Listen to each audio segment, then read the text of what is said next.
Chapter 17, Uncle. When they pulled into the fairgrounds, they could hear music and see the Ferris wheel turning in the sky.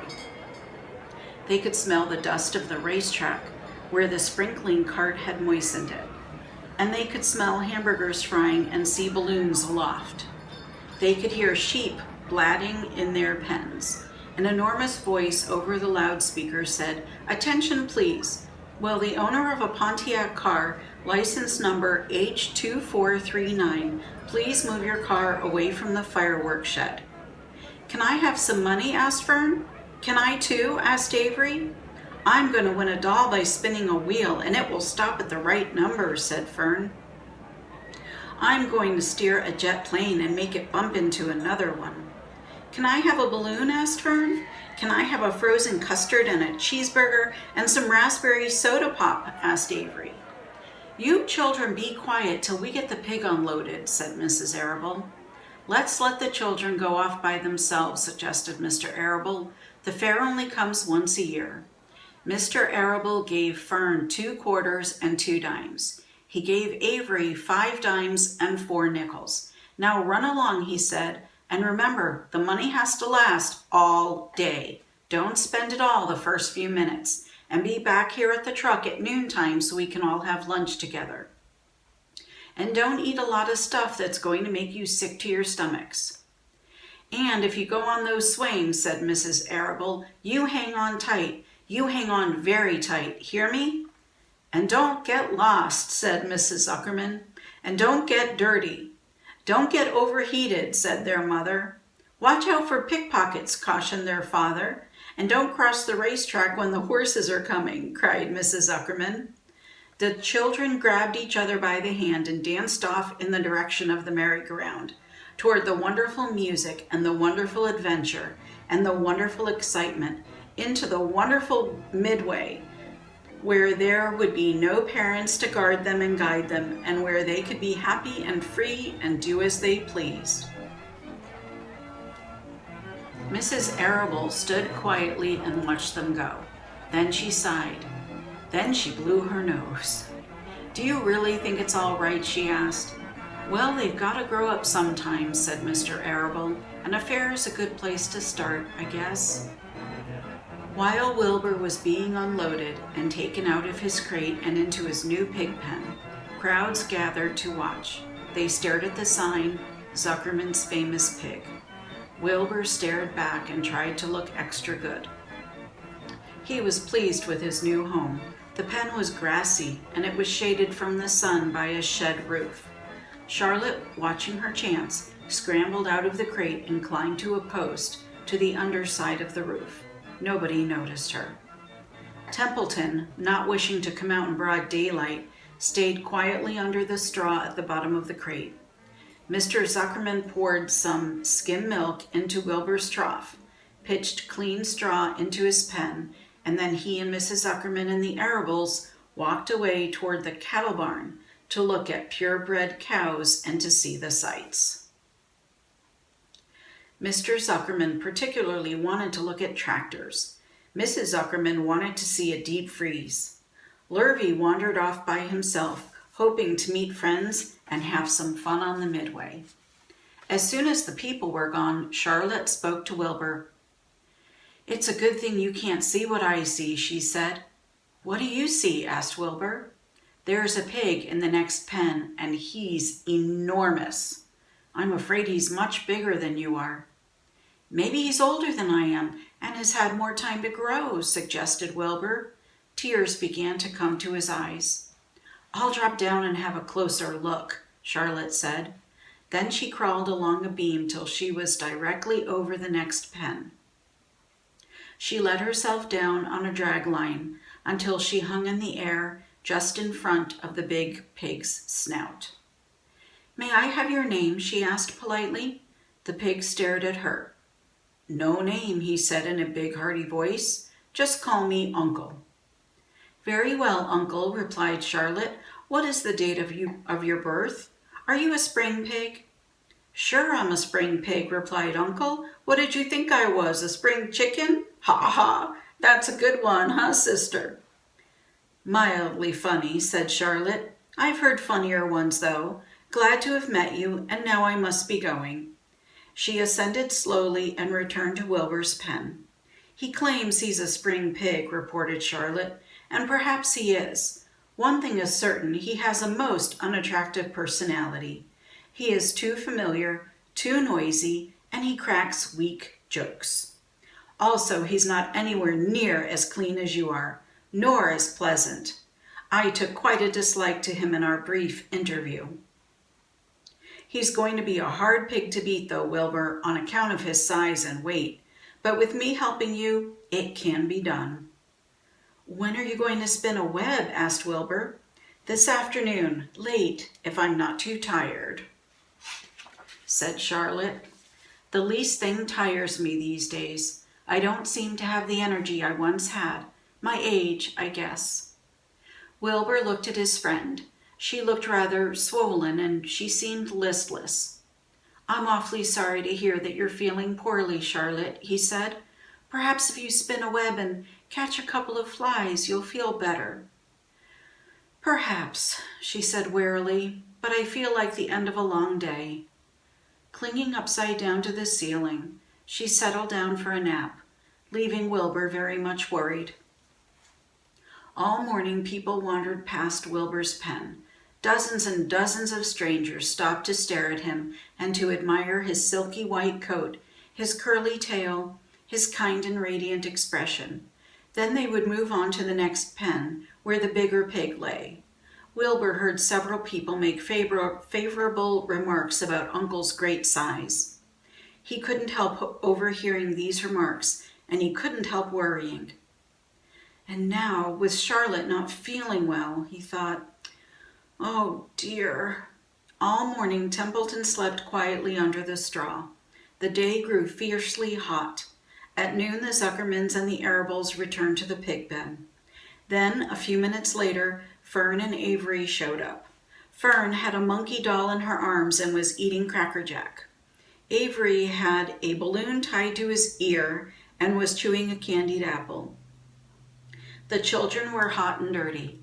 Isn't it hot? Said Mrs. Zuckerman. It's terribly hot, said Mrs. Arable, fanning herself with an advertisement of a deep freeze. One by one they climbed into the truck and opened lunch boxes. The sun beat down on everything. Nobody seemed hungry. When are the judges going to decide about Wilbur? Asked Mrs. Zuckerman. Not till tomorrow, said Mr. Zuckerman. Lurvy appeared, carrying an Indian blanket that he had won. That's just what we need, said Avery. A blanket. Of course it is, replied Lurvy, and he spread the blanket across the sideboards of the truck so that it was like a little tent. The children sat in the shade under the blanket and felt better. After lunch, they stretched out and fell asleep. That is the end of chapter 17.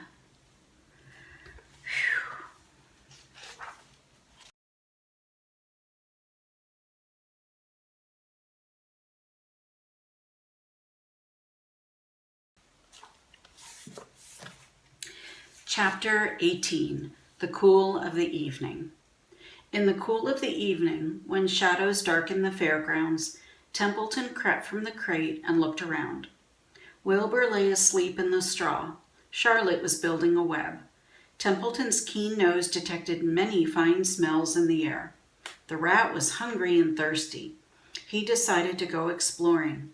Without saying anything to anybody, he started off. Bring me back a word, Charlotte called after him. I shall be writing tonight for the last time. The rat mumbled something to himself and disappeared into the shadows. He did not like being treated like a messenger boy. After the heat of the day, the evening came as a welcome relief to all. The Ferris wheel was lighted now. It went round and round in the sky and seemed twice as high as by day. There were lights on the midway, and you could hear the crackle of the gambling machines and the music of the merry-go-round and the voice of the man in the Beano booth calling numbers. The children felt refreshed after their nap. Fern met her friend Henry Fussy, and he invited her to ride with him on the Ferris wheel. He even bought a ticket for her, so it didn't cost her anything. When Mrs. Arable happened to look up into the starry sky and saw her little daughter sitting with Henry Fussy and going higher and higher into the air, and saw how happy Fern looked, she just shook her head. My, she said, Henry Fussy. Think of that. Templeton kept out of sight. In the tall grass behind the cattle barn, he found a folded newspaper. Inside it were leftovers from somebody's lunch. A deviled ham sandwich, a piece of Swiss cheese, part of a hard-boiled egg, and the core of a wormy apple. The rat crawled in and ate everything. Then he tore a word out of the paper, rolled it up, and started back to Wilbur's pen. Charlotte had her web almost finished when Templeton returned, carrying the newspaper clipping. She had left a space in the middle of the web. At this hour, no people were around the pig pen, so the rat and the spider and the pig were by themselves. I hope you brought a good one, Charlotte said. It is the last word I shall ever write. Here, said Templeton, unrolling the paper.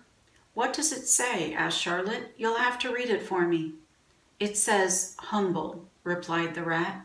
Humble, said Charlotte. Humble has two meanings. It means not proud, and it means near the ground. That's Wilbur all over. He's not proud, and he's near the ground.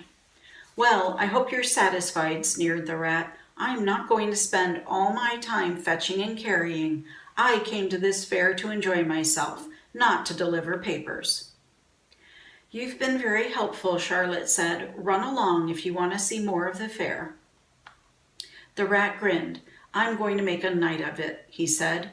The old sheep was right. This fair is a rat's paradise. What eating and what drinking, and everywhere good hiding and good hunting. Bye-bye, my humble Wilbur. Fare thee well, Charlotte, you old schemer. This will be a night to remember in a rat's life. He vanished into the shadows. Charlotte went back to her work. It was quite dark now. In the distance, fireworks began going off, rockets scattering fiery balls in the sky. By the time the Arables and the Zuckermans and Lurvy returned from the grandstand, Charlotte had finished her web. The word humble was woven neatly in the center. Nobody noticed it in the darkness. Everyone was tired and happy. Fern and Avery climbed into the truck and lay down. They pulled the Indian blanket over them. Lurvy gave Wilbur a forkful of fresh straw. Mr. Arable patted him. Time for us to go home, he said to the pig. See you tomorrow. The grown-ups climbed slowly into the truck, and Wilbur heard the engine start and then heard the truck moving away in low speed. He would have felt lonely and homesick had Charlotte not been with him. He never felt lonely when she was near. In the distance, he could still hear the music of the merry-go-round. As he was dropping off to sleep, he spoke to Charlotte. Sing me that song again, about the dung in the dark, he begged. Not tonight, she said in a low voice. I'm too tired. Her voice didn't seem to come from her web. Where are you? Asked Wilbur. I can't see you. Are you on your web? I'm back here, she answered, up in this back corner. Why aren't you on your web? Asked Wilbur. You almost never leave your web. I've left it tonight, she said. Wilbur closed his eyes. Charlotte, he said after a while, do you really think Zuckerman will let me live and not kill me when the cold weather comes? Do you really think so? Of course, said Charlotte. You are a famous pig, and you are a good pig. Tomorrow you will probably win a prize. The whole world will hear about you. Zuckerman will be proud and happy to own such a pig. You have nothing to fear, Wilbur, nothing to worry about. Maybe you'll live forever, who knows? And now go to sleep.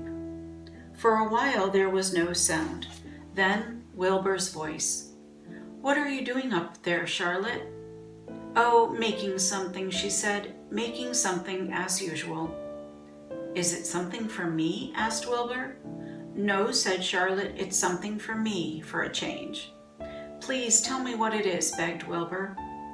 I'll tell you in the morning, she said, when the first light comes into the sky and the sparrows stir and the cows rattle their chains, when the rooster crows and the stars fade, when early cars whisper along the highway, you look up here and I'll show you something. I will show you my masterpiece. Before she finished the sentence, Wilbur was asleep. She could tell by the sound of his breathing that he was sleeping peacefully deep in the straw. Miles away at the Arables' house, the men sat around the kitchen table eating a dish of canned peaches and talking over the events of the day. Upstairs, Avery was already in bed and asleep. Mrs. Arable was tucking Fern into bed. Did you have a good time at the fair? She asked as she kissed her daughter. Fern nodded. I had the best time I have ever had anywhere or any time in all of my whole life. Well, said Mrs. Arable, isn't that nice? And that is the end of chapter 18.